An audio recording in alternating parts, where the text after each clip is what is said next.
Baik, kita melihat sejarah bagaimana The Fed menyusun strategi untuk kadar dasar ataupun kadar faedah mereka berdasarkan keadaan semasa. Ini adalah data yang boleh kita tunjukkan daripada Tradingnomics sendiri.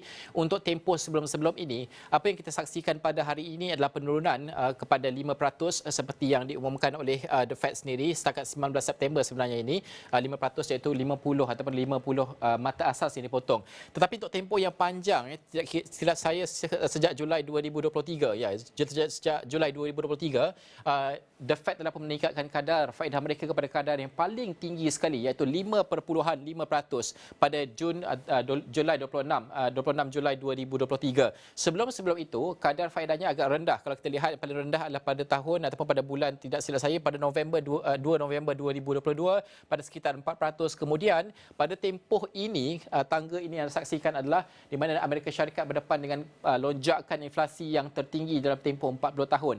Jadi untuk mengawal keadaan tersebut, The Fed telah mengambil keputusan untuk meningkatkan kadar faedah untuk mengawal dari segi perbelanjaan dan sebagainya, dan kita lihat bahawa tempoh ini agak panjang untuk 5.50% sehinggalah kepada tempoh hari ini ataupun semalam di waktu Amerika Syarikat apabila mereka memotong kembali 50 mata asas kadar tersebut menjadikan pada 5% tersebut. Tapi pada masa sama mereka juga mengumumkan bahawa akan berlaku 3 lagi siri pemotongan untuk tahun-tahun hadapan termasuk juga akhir tahun ini, dan ini yang akan menentukan sama ada kedudukan akhir untuk The Fed itu berada pada tahap mana.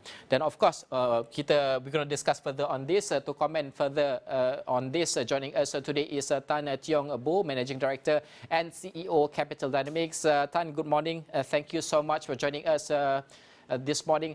First of all, how do you anticipate the recent Fed rate cut will influence global financial markets in the short and also long-term time frame? And also, does this has this been priced in by the markets and also investors? Yeah, I think the rate cut by the Fed is mostly because the financial markets globally have been waiting for this for quite some time. You know, they have been asking whether it's 25, 50 basis points. So finally, when the Federal Reserve decided to make a 50 points rate cut, it's more or less expected. If you look at the response of the NYSE and Nasdaq to the decision to this Federal Reserve rate cut, the response is pretty muted. I mean, still, the market went up in New York, went up for just a while, and after that it closed down. So I think what is decided was expected many months ago. And of course, Tan, what specific sectors in Malaysia, in Malaysia's market specifically, are most likely to be benefited or suffer from the Fed rate cut, and why? I think it is important to see the rate cut. Why is the Federal Reserve cutting the federal funds rate by 50 basis points? Why not 25 and now? I think there are a few possible reasons for this decision. First thing is that U.S. inflation rate has come down quite substantially, and the U.S. economy is also slowing down at the same time. So out of these two factors, which is the one that is the main factor driving the Federal Reserve decision? Is it U.S. economy slowing down too fast, or is it inflation coming to a comfortable level? Because the reasons underlying the decisions are important, because if it is due to the U.S. economy slowing down too fast, then I guess businesses in Malaysia or anywhere in the world would be rather cautious. The U.S., after all, is still the largest economy in the world, and if the U.S. economy goes into a recession, which I think the chances are pretty high, then exporters from Malaysia and from other countries will probably be adversely affected. But just because of U.S. inflation rate dropping to a low sustainable level, then the rate cut is not that significant for businesses. My feel is that I think the slowing down of the economy is more important than the drop in the U.S. inflation rate. So with that, I would just want to advise businesses, people who are exporting, or economies that are relying a lot on the U.S. economy, to be able to cope with a weaker U.S. economy in the coming 1 to 2 years. And also, Tan, of course, it will give some impact towards the forex exchange as well. How might the Fed rate cut impact the ringgit's exchange rate against the US dollar and also other major currencies as well? Like I said, the Federal Reserve rate cut is mostly discounted. The ringgit, not just the ringgit, the rupiah and other regional currencies have already started to strengthen many months ago. The ringgit has strengthened quite a lot. It has strengthened about the low of 480, it strengthened about 12-13%. I think that to a large extent, has discounted rate cuts by the Federal Reserve. More importantly is this, the rate cut signals that the monetary policy in U.S. is on an easing mode. Yeah. If you remember, they start tightening back in March 2022 from about 0 to about 5%. So that's a long way to go. Yeah. And if you look at the U.S. dollar strengthening over the many, many years, I think this is the beginning of a multi-year trend where U.S. interest rates will keep on easing and U.S. dollar will keep on easing. So it's not a 6 to 12 months phenomenon. I'm seeing a multiple year phenomenon. And in multi-year phenomena, the Malaysian currency has, in the longer term, has some room to still appreciate, but in the shorter term, it has appreciated quite a fair bit. So I would imagine in the shorter term, the ringgit will probably stabilize. Mm-hmm. And also, in terms of the inflows towards developing nations market, especially for Malaysia, how do you foresee the capital inflows after the announcement by the Fed? Yeah, I think the recent strengthening of the ringgit, and if you see the inflows of foreign portfolio funds, they've got to not just Malaysian equities, but also Malaysian bonds.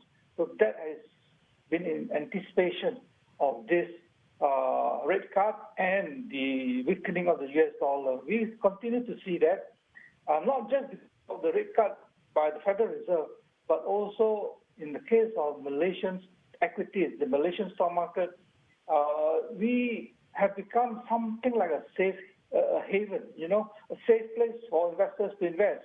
You have currency stability, you have, more importantly now, you have political stability. So if you look across the world, and our Malaysian equities are still many of them are still attractive.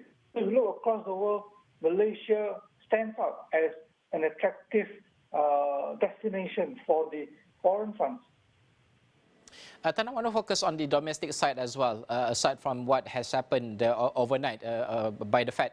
Let's take a look at what RAM Ratings has come up with. The RAM Ratings basically maintains its projection for Malaysia's GDP projection growth for 2024 by 4.4% and to 5.5% in 2023 is 3.6%. The stronger and more sustained economic momentum of first half of 2024 provides a clearer signal of Malaysia's economic recovery. But what do you make out of it? Yeah, I think the GDP growth trend for Malaysia is positive in the last 12 to 15 months. The GDP growth has been climbing, and the last quarter of 5.9, that was very impressive. But I want to highlight something which I think most observers or analysts don't really highlight. I think we shouldn't, meaning the Malaysian public and including our Malaysian and the policymakers, shouldn't be obsessed with the headline GDP growth. Whether the GDP growth is running at 4% expansion or 6% expansion, the person in the street, the ordinary Malaysian, doesn't really know and doesn't really care. I think it's important for Malaysia at this point in time. It's not the quantity of GDP growth, but the quality of our economic development is like, just to give you a simple example, instead of telling the ordinary Malaysians GDP growth is 5% or 5.5 or 6%, it would be more meaningful if the government can come up with policies that say, well, from now onwards, we're going to have policies. Instead of you taking 90 minutes drive from your house to work to the office, in future, we're going to have policies that will take you only 30 minutes to drive from your house to the office. Or, you look at the recent holidays, it took many of our Malaysians like 5 hours, 10 hours, 15 hours, and get stuck in the highway. So I think the government would be very useful for the government to focus on the quality that, for example, I will improve domestic connectivity between KL and JB, KL Kuantan, KL Penang, so that you have balik kampung, you don't have to be stuck 10, 15 hours. You have maybe a much better train service connecting domestically. So quality of development is much more important for Malaysia now, rather than just being concerned with whether it's 4%, 5%, 6%, because for the person, the ordinary person, they don't care. They don't really know what GDP growth rate is happening. Tan, I understand that you want to look at other indicators as well in the economy, because there's a lot of indicators for economy. One of it is, of course, GDP, and others is the things that you mentioned just now. And if I may ask, because a lot of things being discussed about GDP and how it should be felt by the people on the ground. But how do you see that we have all this positive economic data, not just GDP, from other economic data as well, but people on the ground, doesn't feel like it's quite positive for them in terms of their pocket and in terms of their spending and to put food on the tables every month.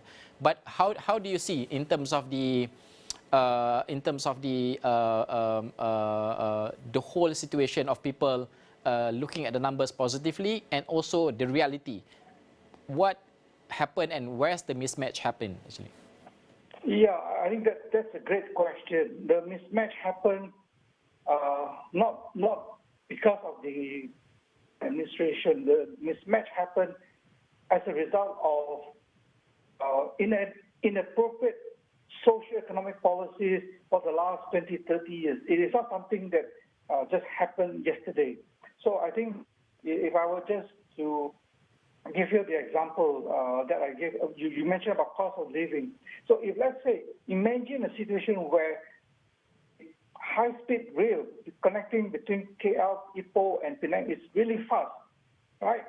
Not just fast, but frequent. TS between KL and Ipoh, but the frequency is not convenient for the commuters. So you have, let's say, high-frequency, high-speed rail between KL and Ipoh, or KL and Seremban, or KL and Kuantan, then people who find that it is costly to live in KL, they can actually rent or buy a house in Ipoh, for example, because cost of housing, food, cost of living in Ipoh is much cheaper than KL. And I can stay in Ipoh and I can commute to KL every day. So that would be able to address a better connectivity within Malaysia itself, can actually solve the living problem that ordinary Malaysians are facing. And I mean, frankly, the cost of living pressure is occurring in the main urban centers like the Klang Valley, Penang, and JB. So there are many ways, instead of just having the traditional fiscal policies and so on, there are many ways that we can tackle cost of living and at the same time for Malaysia to achieve good GDP growth and quality economic development. Tan, I want to ask, it's very important questions, because a lot of things have been focusing on a lot of policies has been centralized, meaning that the federal government, making a lot of decisions that the state has to follow. I mean, this is general, it's quite general, right? But do you think that the decentralization is super important in terms of, empowering other states and also other issues at states level, that only states and the people who lives there understand the whole situation? You can't give a general one answer fits all, because the situation differs from state to state and it differs from matter to matter. In fact, I could argue that, for example, on matters like land and so on and forest, maybe the authority should move from state to federal. You know, Malaysia physically is not that large a country, right? And in many of the issues, the key issues like water, forestry and all that, you can't handle it, you cannot tackle it from one single state alone. It has to be tackled from a national perspective. So yes, some areas where the state government should have greater control, but it's not as simple as saying that the state government should have greater autonomy, because there are a lot of issues that can only be effectively solved at the federal level. So I think this is a matter that has to be looked at on a case-by-case basis, rather than a blanket general policy that covers everything. Right. Tan, thank you so much for joining us this morning. That is Tan Teng Boo, Managing Director and CEO of Capital Dynamics. We discussed about the Fed rate cut and also the economic, Malaysia's economy as a whole, and also projection for 2024 and 2025 and moving forward.